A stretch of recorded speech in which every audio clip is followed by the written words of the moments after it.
A Chinese scientist who was imprisoned for his role in creating the world's first genetically edited babies says he has returned to his laboratory to work on the treatment of Alzheimer's and other genetic diseases. In an interview with a Japanese newspaper, He Jiankui said he had resumed research on human embryo genome editing, despite the controversy over the ethics of artificially rewriting genes, which some critics predicted would lead to demand for designer babies. We will use discarded human embryos and comply with both domestic and international rules, he told the Mainichi Shimbun, adding that he had no plans to produce more genome-edited babies. Previously, he had used a tool known as Crispr-Cas9 to rewrite DNA in embryos. In 2019, a court in China sentenced he to 3 years in prison for violating medical regulations after he claimed the previous year that he had created genetically modified twin sisters,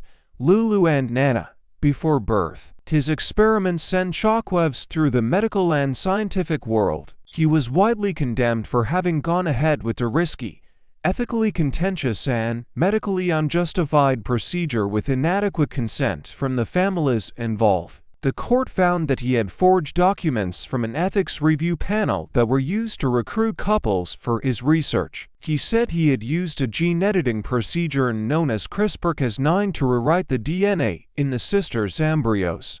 Modifications he claimed would make the children immune to HIV. He has continued to defend his work, despite widespread criticism, saying he was proud of having created Lulu and Nana. A third girl was born in 2019 as a result of similar experiments. He told the Mainichi that he hoped to use genome editing in human embryos to develop treatments for rare genetic diseases such as Duchenne muscular dystrophy and familial Alzheimer's disease.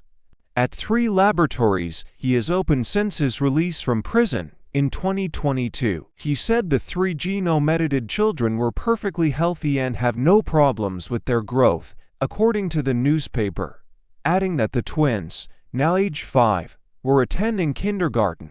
The results of analyzing the children's entire gene sequences show that there were no modifications to the genes other than for the medical objective, providing evidence that genome editing was safe, he told the Mainichi. I'm proud to have helped families who wanted healthy children. He told The Guardian in 2023 that he had acted too quickly by pressing ahead with the procedure, but stopped short of voicing regret or apologizing. In his interview with the Mainichi, he said society would eventually accept human embryo gene editing in the quest to find treatments for genetic diseases.